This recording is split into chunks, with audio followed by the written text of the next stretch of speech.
So today we have the pleasure of listening to Kristen Blann, who will speak on peatland restoration as a natural climate solution in Minnesota.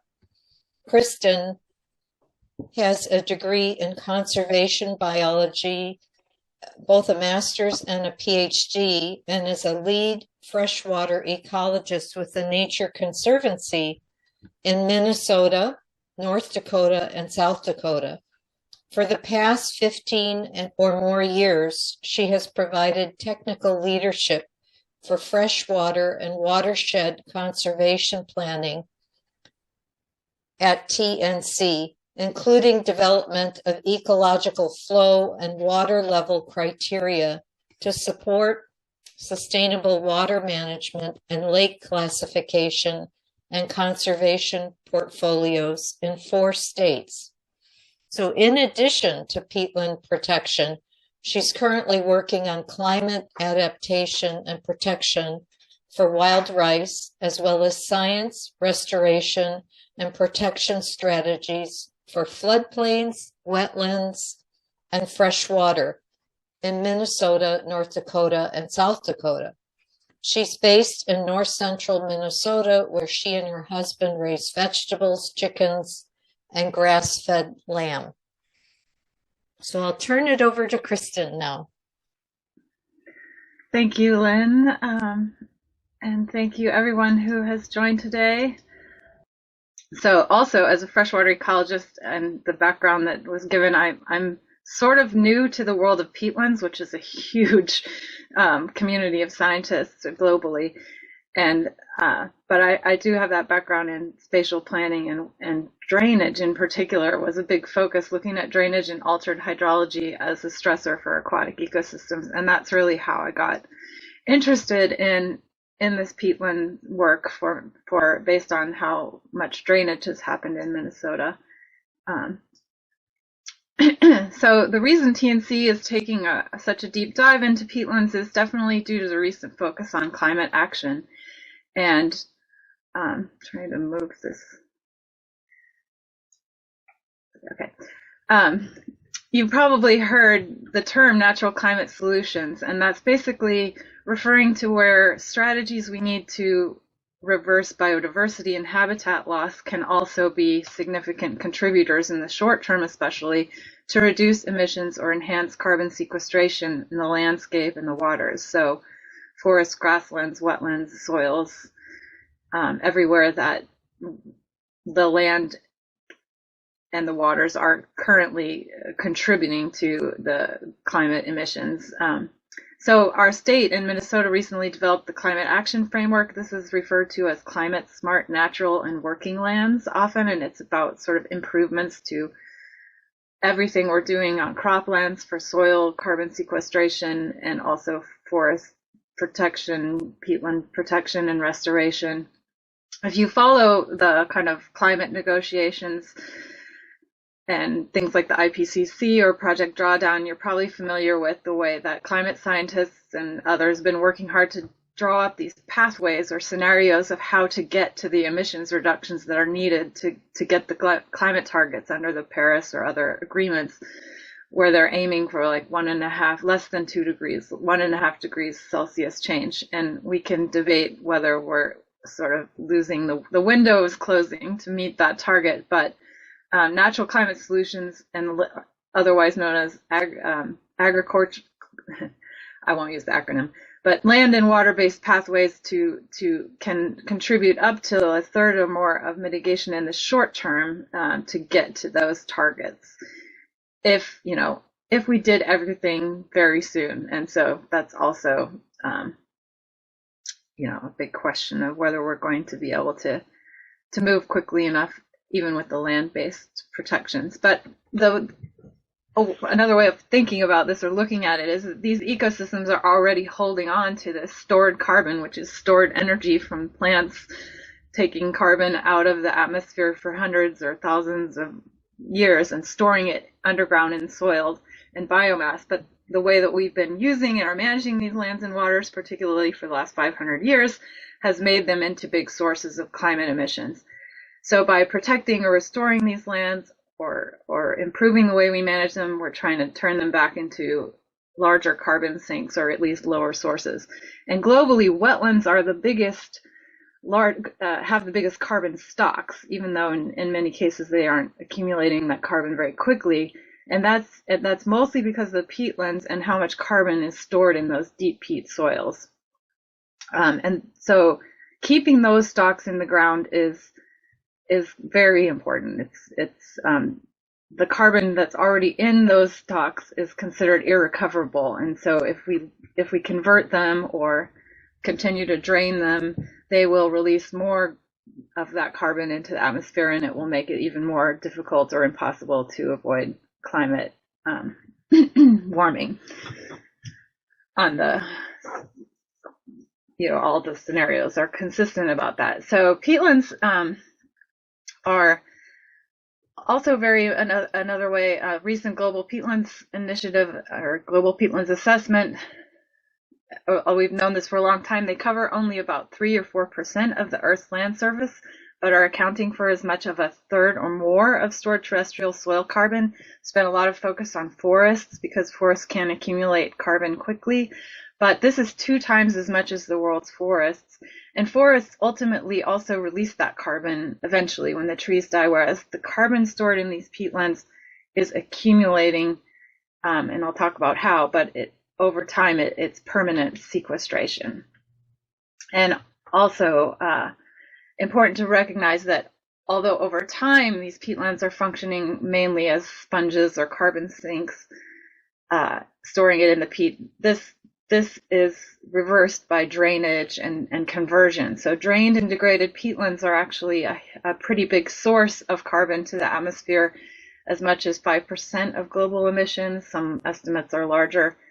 And the reason is because the whole, we'll talk about how the sequestration works, but it's the water table itself that the saturated soil that prevents the breakdown of this organic matter that's accumulating. And so when you bring the water table down, that exposes the soil to oxygen, and microbial activity starts to break down the carbon that's stored in that organic matter.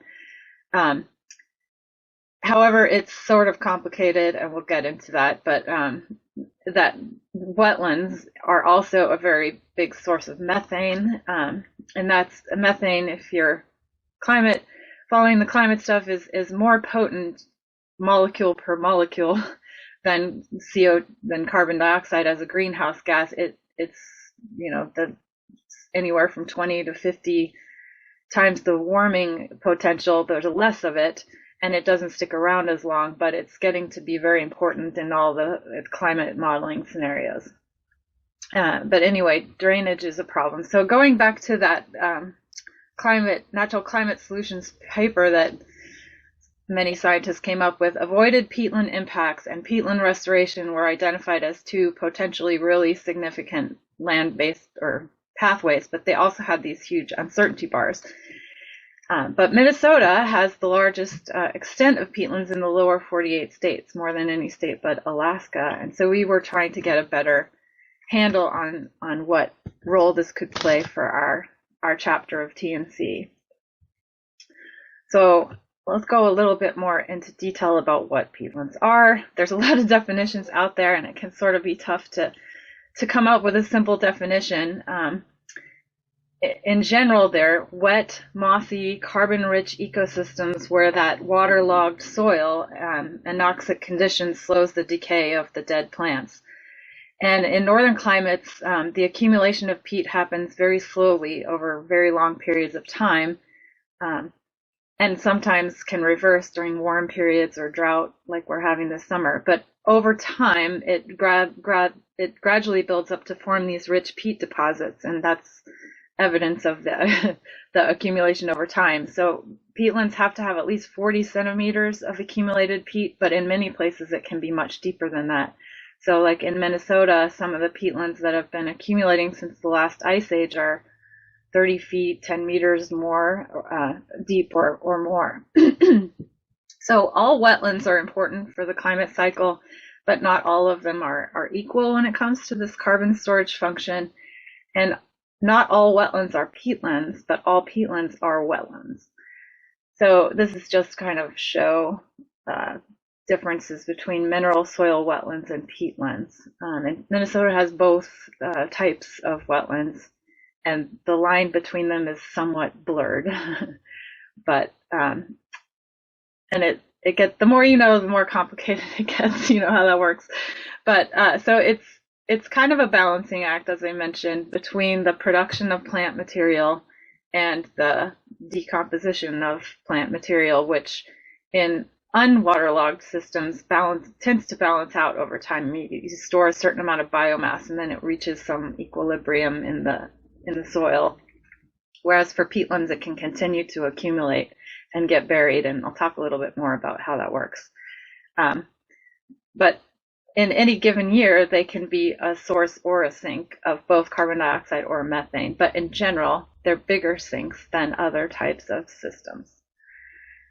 And they rely on that cool, wet, in the northern peatlands in particular, are dependent on cool, wet conditions.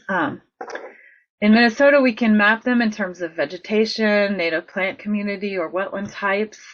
Some of you may be familiar with the Minnesota Native Plant Community Classification, or the DNR's ecological system classification system. At the system level, it's acid peatlands, open peatlands, and forested peatland types. And the largest and most extensive of these have been forming in those remnants of glacial lake basins, Glacial Lake Agassiz north of Red Lakes, and in Aiken and St. Louis County, St. Louis area, in the remnants of, in that Tamarack lowlands floodwood land type where the Saxon bog and Toivola and other Wawina peatlands are. Because of those, so the nutrient poor peatlands or ombrotrophic bogs are typically fed primarily by precipitation. They don't get a lot of groundwater flow because they've become perched, and they're dominated by sphagnum mosses, which is the ecosystem engineer of these communities, and actually help create the more acid, lower pH conditions that support characteristic plants, as well as that hummocky bog structure that supports shrubs like cranberry, bog rosemary, Labrador tea, and leatherleaf.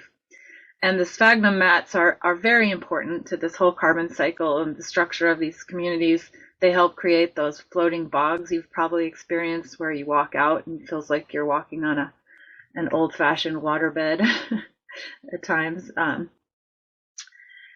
there are also sort of rich fens and peatlands and swamps, according to the classification, and all these sort of vary depending on how much, on the hydrology, which gets more and more complicated the more groundwater you have coming in, or the more interaction between surface and groundwater. So we have poor fens, which are nutrient poor, but not bogs. Actually, the previous slide shows kind of how they, in terms of the water chemistry, there's sort of a dual peak here. So you have the acid peatlands that have this pH around 4, and then you move into the poor fens, rich fens, and rich peatlands in the higher pH, which have more groundwater or mineral soil surface water. So most of the extensive peatlands are in northern Minnesota, but there are these smaller bogs and fens scattered throughout central and southern Minnesota. Cedar Creek ecosystem just north of the Twin Cities, lots of bogs in the lower St. Croix Valley. And compared with the bogs, these fens and rich peatlands can have much higher diversity of wetland plant species and rare species, and a higher proportion of sedges, but they're also more complicated from the carbon point of view. In the more lowland conifer peatland types, you can have an understory that's more dominated by ferns and feather mosses, and our club mosses, which is not as much sphagnum. So the sphagnum peatlands are the most important, but straightforward for the climate, because that's what forms the majority of the peat. And we know that, I showed a different table. We know that our past attempts at drainage lowers peatland water tables all over the world, and you can see this ditch here, how it will pull the water table down to the level of ditch, and it's drawing the water table down in the peat, and all this soil, as it gets exposed to oxygen, becomes an ongoing source in many cases of carbon, and that has been recently estimated, the volume involved in that. And we know that Minnesota has this very extensive history of drainage. Much of the late 19th and early 20th century, there were these huge attempts, successful in many cases, to drain the wetlands and drain the whole landscape to make the land productive. There were big federal investments in drainage. Not everybody was on board with this. I certainly like to point out that this was not everybody's idea of the right way to manage the landscape, and you can see in particular the Red Lake Nation and many of the other indigenous and local folks valued the peatlands as they were, used them for or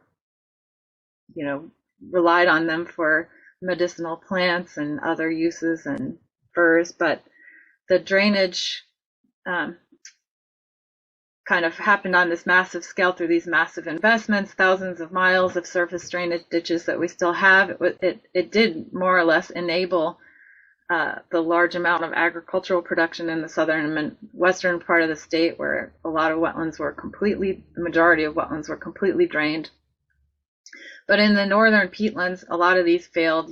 I'm sure you're familiar with the economic failure of these, particularly in the 30s, and millions of acres reverted to state or county administration through tax forfeit, left the counties and drainage authorities with a heavy tax forfeit. So some of these lands were consolidated back into state WMAs, forest lands, and school trust lands, which is how they're managed today. And even the administration of that is fairly complicated, but we estimate that about 15% of remaining our peatlands have been either completely drained or are still being impacted by that partial legacy drainage that is contributing to ongoing carbon stock losses. So for our peatland playbook, we were trying to map intact, partially drained and converted, but potentially restorable peatlands. And then also, I'll talk about more of this in the next few slides, but kind of doing everything, the feasibility, the restoration effectiveness research, and the convening of all the different potential partners and stakeholder groups to identify potential places where restoration could be done all at the same time, everything everywhere all at once. And so some of the kind of big questions are: how much carbon is currently stored and sequestered in Minnesota peatlands? How much of that is at risk? Can we improve the way that peatlands are functioning as a sink by re-wetting these partially drained or restoring fully drained peatlands? What's the best strategy? And how does it compare to the other land-based strategies for carbon sequestration statewide? This is just some photos from the bog trips. Derek Montgomery, I don't have him cited on here, but we see. So just kind of looking, where and what types of peat to prioritize. And I already kind of hinted that acid peatlands seem to have kind of the most straightforward restoration potential from a purely biophysical carbon point of view. So mapping of peatland stocks, we've looked at Minnesota particularly. If you look at all of the soils that are mapped as histosols statewide and backfill that with a little bit of vegetation data, just the top meter of soil on those lands is more than 40% of the total soil carbon, and that's for sure an underestimate because you're only looking down to a meter, but a meter is very important in terms of what is at risk of being mobilized if those lands are disturbed or drained. And this is 6 or 7 million acres of the state, so well over 10% of the state has well over 40% of the total soil carbon. We've been kind of pulling together a lot of different data sets and to look at that and to look at both the biophysical and the kind of the obstacles, feasibility obstacles like road infrastructure and land cover. altered water courses and public ditches to understand both where it needs to be restored and how easy or hard it's going to be to get people on board to consider it. I saw that Stephanie is on here. She's done some, the media has done some coverage, Star Tribune and NPR, of our work, and this came from a Star Tribune article last year about how cultivated histosols, which is also farmed peat soils, so cropped or pasture drained peat soils, are already identified as a major source of our state greenhouse gas emissions. It was fourth behind light duty trucks. And so we've been working with Bowser and also the U.S. Forest Service out of a bunch of different Forest Service offices to create some tools for identifying both these farmed histosols, potentially restorable histosols statewide, and kind of estimating total extent of complete conversion and drainage. And we've also been trying to identify where the biggest intersection of partially drained and ditch impacted peatlands are, and where we might be able to start doing restoration. More than half of that is in the northern part of the state on publicly administered lands, specifically state forest, wildlife management areas, and a lot of school trust land.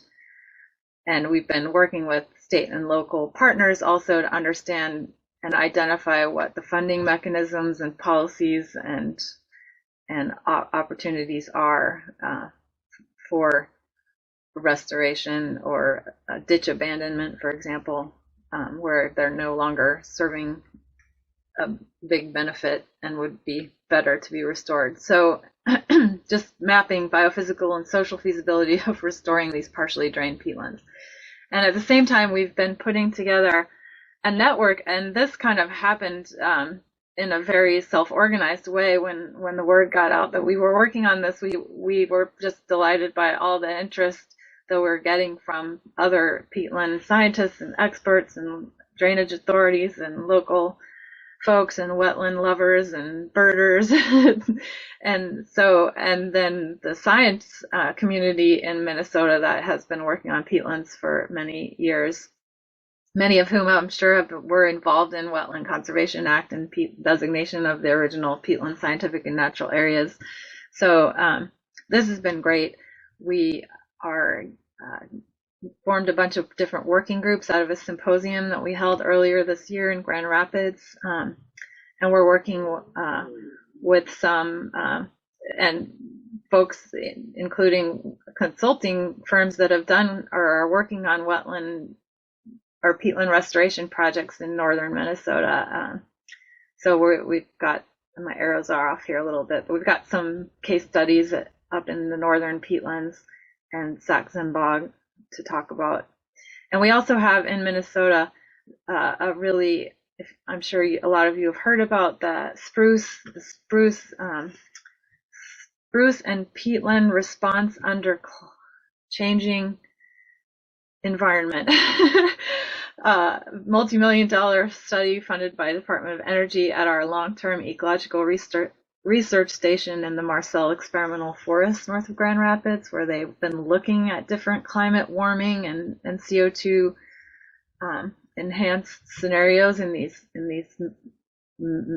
large mesocosms or chambers. I'll come back to that, but a lot of the science that's informing our strategy has come from those folks and from those studies. And there are also ongoing studies in the St. Louis River Basin trying to understand the impact, the role of ditches and ditched peatlands and the potential for restoration to address or impact the mercury TMDL for the St. Louis River Basin, because there's this mercury gets methylized and then bioaccumulated coming out of wetlands. So we now have an LCCMR study looking at restoration effectiveness at some of the big wetland banks in the Saxon Bog, and whether or not ditch restoration can help address TMDLs, or what exactly the cycling of that is. And there's a lot of interest from Fond du Lac as well in that. And Red Lake also has that problem with the ditches that come into northern Red Lake with bioaccumulation of mercury in walleye fish tissue. So this is actually a photo of the construction, the ditch blocking at the Sac-Zim Bog Lake Superior wetland bank a few years ago. There is a lot of evidence that restoring or re-wetting peatlands is, over the long run, a feasible method. It's maybe not as cheap as we were hoping, but it can turn these areas back into carbon sinks under the right circumstances. And there is some evidence and experience from these wetland mitigation banks and how to do that. And so there was a lot of open questions. So we have started working on this restoration effectiveness study to look at the impact of that on CO2 and CH4 fluxes, and to inform future sampling monitoring. So our study is kind of blending into the LCCMR study that we're working with the University of Minnesota and Forest Service to continue assessing the restoration versus the unrestored sites in the bog, Sac-Zim Bog area. It's just our peatland scientists this summer doing some of the chamber measurements out in the at the restoration sites. Just kind of the take-home slide from that is, and this, we don't have this evidence from Minnesota. This is kind of what we would like to be able to do is run these scenarios out of what the business as usual case looks like compared to re-wetting scenarios and how long it would take to restore the sink if these are scenarios of peatland restoration. I don't know if this is global or just for Canada, but the best, we lower warming in the long run by just starting now. And I like to say, there's a saying about planting trees. The best time to plant trees was 50 years ago. Same with peatlands. Best time was 20 years ago, but the second best time is today. So, but I'll also say that it's most important to protect those carbon stocks in the existing peatlands, and the spruce study in particular is also showing us that drought and climate warming are also kind of an existential threat as if they lower the water tables regionally and dry the peatlands out, that can reduce their effect or cause them to become sources of greenhouse gas emissions in some years. And it's important to hold on to all of our water to kind of mitigate against those risks. Peatlands, actually, this summer I looked into this, and I've been corresponding with some Canadian scientists about the Canada wildfires. We all know peatlands can burn, but under most of the kind of fire scenarios, they actually provide fire refugia when they're wet. So keeping them wet is actually a barrier against fire. It can be a barrier, help to put some of those fires out. And we don't want these to become runaway sources of carbon. So I'm trying to wrap up quickly here so we can have Q&A, but a little bit about peatlands and mining. There is a lot of overlap geographically between the areas that are of most interest at the large scale, and at the fine scale,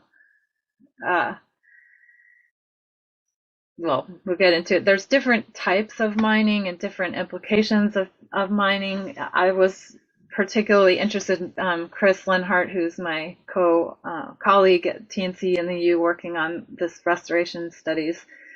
And I both went to the Society for Ecological Restoration meeting in Quebec, Canada earlier this year, and about half of that meeting, huge meeting, focused on Canada peatlands, which are kind of continuous with Minnesota's peatlands in large part. And they have a lot bigger peat mining for horticulture industry, and up there the horticulture industry has become fairly responsible and engaged. They've done a lot of the background scientists on whether or not there is such a thing as sustainable peat mining for horticulture, how to do it, how to restore peat after it's been mined for horticulture. And the jury is kind of out on it depends, I guess, on how big you draw your circle around the closed system as to whether there's such a thing as sustainable horticulture mining, but it can be done more responsibly. And they have really funded a lot of the science and are a big part of Canada trying to get their act together on understanding peatlands. The much bigger threat in Canada is the oil and gas and the huge areas of boreal forest and north temperate peatlands that have been converted to or degraded by the oil shales development up there, and even the exploration with the seismic lines has degraded peatlands in a lot of the northern boreal peatlands in Canada. Clearly, everyone around the world is trying to bring an end to any kind of mining of peat for fuel or energy, as it's basically like a younger fossil fuel because peat, million-year-old peat that got buried is where we get our coal deposits. So peat mining for fuel is the total greenhouse gas bad idea, obviously.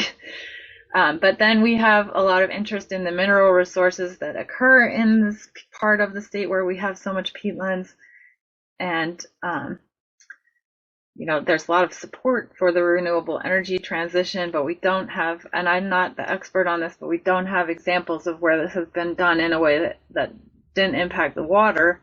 And also, the footprint of the peat itself, we need to consider the land footprint of all these activities in terms of their net greenhouse gas benefit. We can't leave that out of the equation. I said I would say a little bit about peatlands. I've looked at the Talon Mine area and the Kennecott holdings in the Tamarack area, and it's definitely a lot of peat. This is the pink here is kind of the land type, the peatland land, ecological land type, the moose willow peatlands under the state ecological classification system. The green is showing the actual mapped histosols. These are parcels I think that the land holding company for Talon has purchased. I don't have the watersheds shown here, but you see it's at the kind of the headwaters of a lot of different watersheds. The headwaters of the Sandy and the Tamarack. And this is also, so if we look at this a little up closer,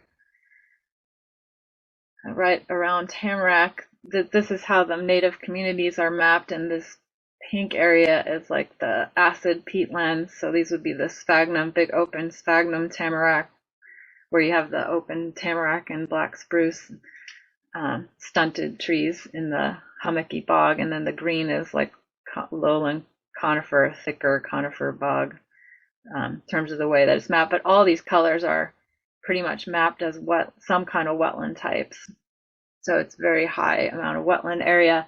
And my other project at TNC that I'm really been working the most on recently is on wild rice. We're in the middle of wild ricing season, and it maybe this should have been obvious. I've always thought that that flat hydrology that we have in Minnesota that sort of prevents lakes from bouncing too much in response to big rainfall events, that really levels out the hydrology and creates these flowages of lakes and streams with the slow moving clean water. That's so important, that peatlands must play a role in sort of moderating the hydrology of wild rice lakes. And this last couple of seasons, I've just been noticing how often you have these bogs right next to the wild rice lakes, and actually the process of polutification, wild rice lakes with their organic sediments are maybe in the process of becoming peatlands over thousands of years. They're certainly holding a lot of carbon in those organic sediments in many of our peat areas. And at the state, I haven't done any analysis at the watershed scale, but I'm hoping to get to look at this winter, is just kind of how important, what's the importance of peatlands in a watershed to wild rice lakes. So if you want to know more about this, this is a photo, I believe, of Kettle Lake, but you can see the kind of bog, dead tamarack trees around the edge of a wild rice lake. The Finland Wild Rice House has been also doing some of these seminars, and Paula Maccabee with Water Legacy gave a talk that can send you a link to on wild rice and sulfide mining, and maybe she would be a guest for you guys too. But I will wrap up here, and now I have a few more, but I think we should just break and do Q&A at this point. So let's see what else. Yeah, and I should acknowledge I have a very big team of folks, and I've really gotten a lot of help on the strategy from a lot of other folks. So this is a collective action, big tent effort both at TNC and in terms of developing financing and political support and local support to develop the right way to manage peatlands at the state level. So, so I'll quit there. And well, that was very interesting, Kristen. Thank you. I wanted to go through the questions we've got in the chat. The first one is, do you have a sense for how much additional GHG effect might be expected from climate changes in Minnesota above and beyond the effects of ditching and draining? Yeah, what we're doing, right, what I'm hoping this winter that I'll have a chance to kind of model out some scenarios under, it's all about scenarios because there's so much uncertainty, and you have to sort of combine what do we think the people are going to do with, what's going to happen on the landscape, and what is the warming scenario going to look. But we have numbers from the Spruce Project and from a lot of research and literature that we could map onto our spatial maps of the state now and do some estimates of what's possible, what could happen based on the warming at Spruce. So I don't have a short answer for that, but certainly the changes in the net sink are small just from warming. The bigger changes are from drawing the water table down and converting the land to expose the soil. So those are per acre or per hectare. The impacts are you lose a lot much more carbon from complete conversion and drainage. Okay, thank you. There's a question here about how much money comes from corporate companies invested in the climate study from the University of Minnesota. Would you have an answer about that? Yeah, so TNC, we have got, we started on this work through our chapter funding, which is mostly private philanthropy and member donors. Then we got funding for our study from a very big pot of money that the Bezos Earth Fund gave to TNC to look at natural climate solutions all over, and there's a huge network of those folks. Although that funding is coming to an end, and so we're working on finding other sources. I don't know why Jeff Bezos can't keep giving us more money because we have a lot, but and then for the university study, that is the bulk of that right now is funded through LCCMR funding. So that's the Legislative Citizens Commission on Minnesota Resources or something like that. The Supreme Court, I see that we are very, very worried about the Supreme Court decision for most of the country. In the short term, Minnesota has a pretty strong Wetland Conservation Act. We're not one of the states that relied on the Federal Clean Water Act for wetland protections. It's not nothing, but I mean, in most cases, our Minnesota Wetland Conservation Act is as strong and in fact actually requires mitigation for services. One of the things we're looking at is under the legal law, when the no net loss is not just for the acreage of wetlands, it's supposed to be for the functions and services. And carbon sequestration and storage is one of the functions and services that wetlands provide. So if we actually had a way of measuring and holding mitigation accountable, you might have to do mitigation on a much bigger than even 2-to-1 acreage replacement in order to replace the carbon that is lost from draining wetlands. The question about Supreme Court decision, I mean, all of TNC, all the chapters have recently been convening some webinars and discussions and with external partners who work on wetlands, trying to figure out, strategies to kind of play defense in the short term, I guess, and it's worrisome. Peatlands wise in Minnesota, I hope it won't have any impact.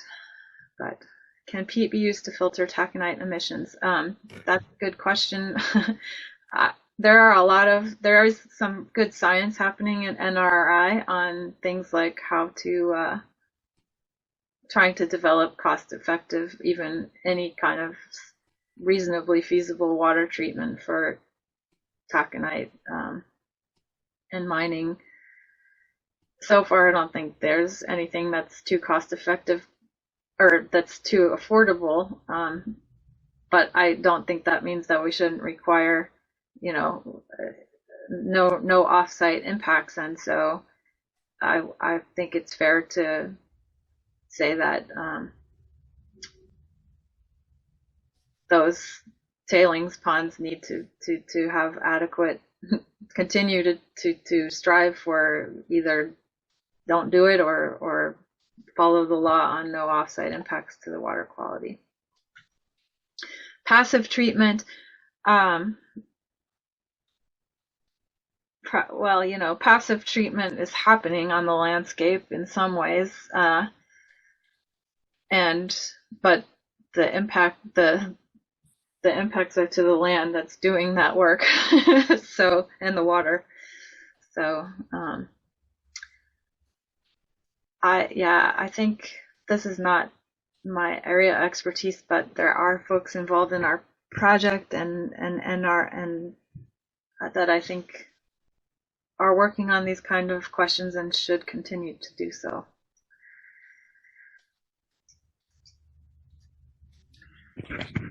Thank you, Kristen. I wondered, as a common, ordinary person who doesn't have a science background, but really appreciates this information, is there anything we can do to help preserve and protect wetlands? Well, peatland, sorry.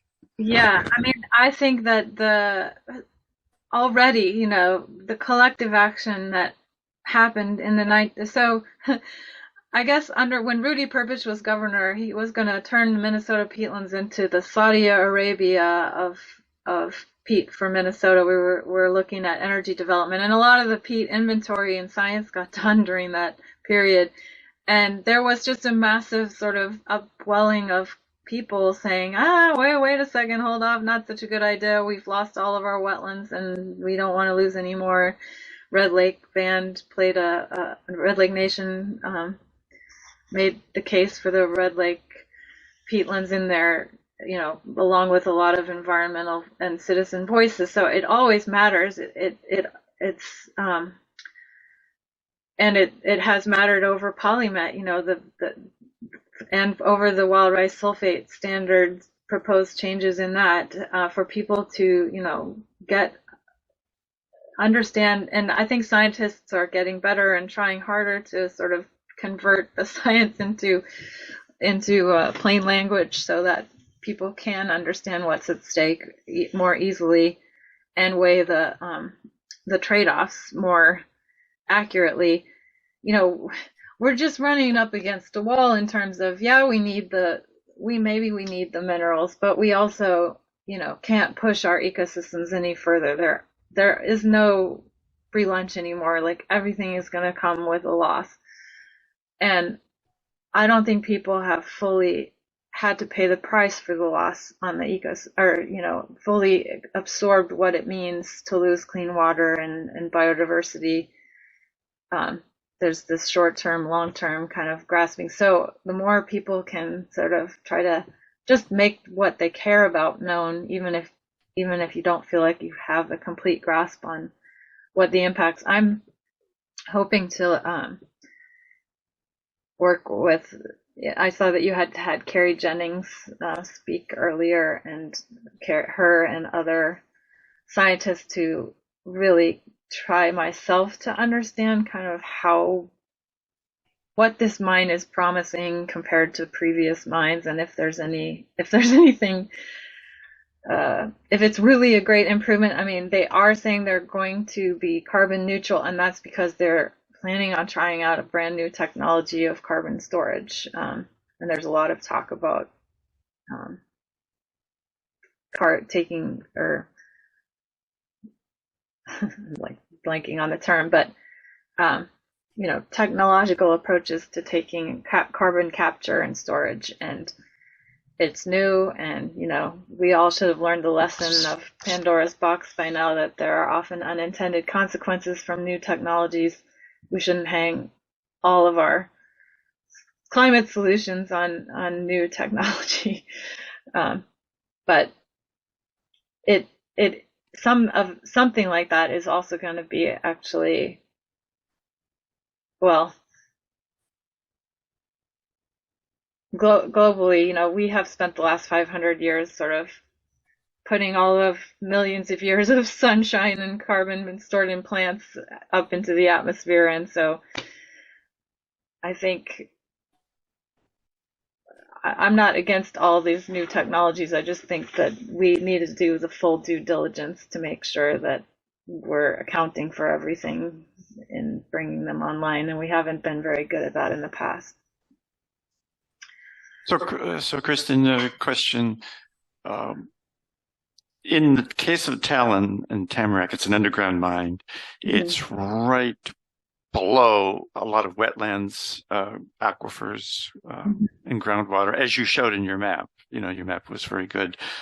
Now, Talon says they will have to pump like 2.3 million gallons of water per day out of the mine that they put into a ditch that flows into Big Sandy or some other, just flows out.